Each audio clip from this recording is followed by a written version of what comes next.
Assalamualaikum warahmatullahi wabarakatuh. Baik, selamat pagi semua. Kembali lagi bersama saya Dika. Pada kesempatan kali ini kita akan membahas atau mendiskusikan mengenai ELISA.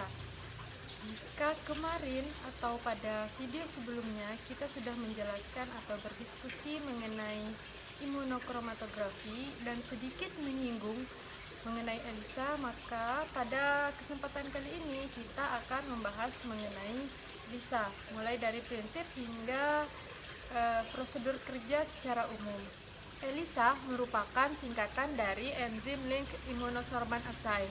Sebagaimana pada imunokromatografi yang kita deteksi atau kita visualisasi adalah dalam bentuk terjadi perubahan warna. Ya, kalau di imunokromatografi yang kemarin itu ada garis berwarna. Nah, pada ELISA yang akan dilihat adalah terjadi perubahan warna yang merupakan hasil dari reaksi enzim dengan substrat yang diberikan selama proses kerja atau prosedur kerja yang dilakukan. Nah, ELISA itu sendiri merupakan suatu metode untuk melakukan pemeriksaan baik itu antigen maupun antibodi dengan prinsip tentunya itu adalah ikatan yang spesifik antara antigen dengan antibodi. Kemudian ELISA ini muncul karena untuk beberapa sampel atau beberapa antigen ataupun antibodi yang kurang spesifik atau kemungkinan untuk terjadi reaksi palsu itu cukup tinggi, maka penambahan enzim itu dapat meningkatkan sensitivitas dari pemeriksaan yang dilakukan. Nah, penggunaan enzim sebagai katalisator reaksi kimia dalam pemeriksaan yang kita lakukan itu dapat meningkatkan kepekaan dari pemeriksaan yang kita jalankan. Untuk aplikasinya sendiri, ELISA itu dapat digunakan untuk mendeteksi antigen, tentunya antibodi, dan juga untuk memonitoring hormon, toksin, ataupun antibiotik, bahkan pestisida. Untuk jenis-jenisnya sendiri, ELISA ini ada beberapa jenis. Yang pertama yaitu yang direct ELISA, indirect ELISA, sandwich ELISA, dan blocking atau competitive ELISA. Dalam metode ELISA terdapat beberapa parameter yang harus kita perhatikan. Yang pertama itu adalah fase solid atau fase padat. Nah, di mana fase padat ini merupakan well atau sumuran yang kita gunakan dalam melakukan reaksi pada pemeriksaan ELISA ini. Nah, biasanya well yang kita gunakan itu sudah disediakan oleh pabrik pada saat kita membeli kit untuk pemeriksaan ELISA. Nah, biasanya well-nya ini berupa plastik, bisa polivinil. Kemudian yang harus kita perhatikan lagi adalah apakah well atau fase solid yang kita punya itu memerlukan pre-treatment seperti mungkin coating dari antigen atau antibodi serta iradiasinya. Selanjutnya yaitu coating antigen atau antibodi. Nah, apabila memang perlu dilakukan pre-treatment, maka pre-treatmentnya itu apakah yang akan di coating adalah antigen atau antibodi, itu tergantung dari apa yang kita ingin deteksi. Jika kita ingin mendeteksi antigen di dalam suatu sampel, maka yang kita coating adalah antibodi. Sebaliknya, jika kita ingin mendeteksi antibodi, maka yang di coating adalah antigen. Dalam kita mengcoating antigen ataupun antibodi ini yang perlu kita perhatikan yaitu pH dari buffer yang kita gunakan, kemudian kekuatan ikatan dari antigen atau antibodi yang akan kita coating, serta waktu dan temperatur yang kita gunakan. Selanjutnya yaitu blocking. Nah, blocking ini tujuannya adalah untuk menutupi bagian-bagian yang tidak digunakan untuk berikatan pada saat reaksi, sehingga antigen ataupun antibodi yang ada dari sampel tidak akan menempel pada bagian yang tidak kita coating dengan antigen atau antibodi yang sudah kita ketahui atau yang kita memang ingin coat. Jadi bagian-bagiannya itu harus diblok. Nah, Biasanya substansi yang kita gunakan untuk melakukan blocking ini itu adalah BSA, gelatin ataupun bubuk kasein.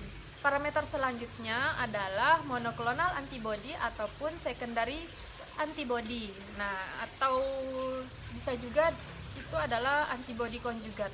Yang kita harus perhatikan dari parameter yang ini itu adalah konsentrasi, waktu, dan temperatur yang kita gunakan dalam reaksi.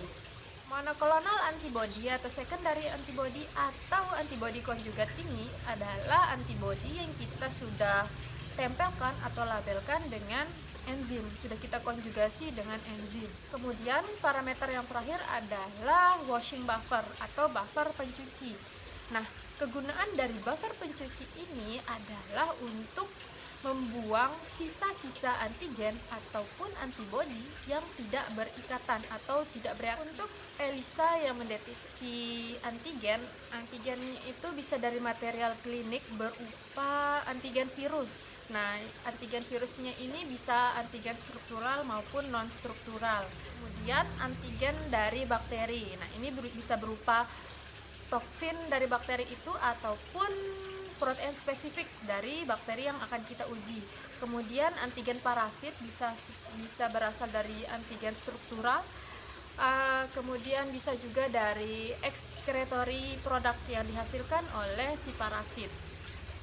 Kemudian kita dapat menggunakan sumber antigen lain seperti hormon, pestisida, kemudian hapten, kemudian kontaminan dalam pakan, misalnya untuk aplikasi ELISA dalam industri ternak, kemudian sampel daging, serta bahan-bahan cemaran lain yang sekiranya bisa kita gunakan. Berdasarkan uraian yang tadi, berarti ELISA ini dapat kita gunakan untuk mendeteksi infeksi virus, infeksi bakteri, kemudian infeksi parasit, dan memonitoring bahan cemaran atau bahan biologis lain yang ada di dalam sampel. Baik, berikut adalah prosedur secara umum pada pemeriksaan menggunakan metode ELISA. Pertama adalah pada indirect ELISA. Di sini sudah dijelaskan, di sini ada antigen yang sudah kita ketahui yang kemudian ditempelkan atau diikatkan pada well pemeriksaan. Nah, di sini ada well di dalam gambar, well A dan well B. Di sini ilustrasinya adalah antibodi yang berwarna hijau merupakan antibodi yang bisa berikatan secara spesifik terhadap antigen yang tadi sudah kita ikatkan di dalam well atau sumuran. Kemudian yang warna ungu ini adalah antibodi yang tidak spesifik terhadap antigen yang sudah kita ikatkan tadi. Sehingga apabila kita sudah memasukkan sampel serum ke dalam well, maka yang antibodi berwarna hijau akan menempel, sedangkan antibodi yang berwarna ungu tidak akan menempel atau berikatan kepada antigen. Kemudian ketika kita menambahkan washing buffer, maka sisa-sisa antibodi yang tidak berikatan dengan antigen akan terbuang atau tercuci. Tahap selanjutnya adalah kita menambahkan indikator antibodi atau secondary antibody yang kita sudah ikatkan atau sudah di-link dengan enzim. Antibodi yang sudah diikatkan atau dikonjugasikan dengan enzim tersebut kemudian akan mengenali bagian dari antibodi yang sudah menempel atau berikatan dengan antigen. Sehingga pada well A, tentunya antibodi yang sudah berlabel enzim akan menempel kepada antibodi yang sudah berikatan dengan antigen. Sedangkan pada well B, antibodi yang sudah berlabel enzim ini tidak memiliki tempat untuk berikatan.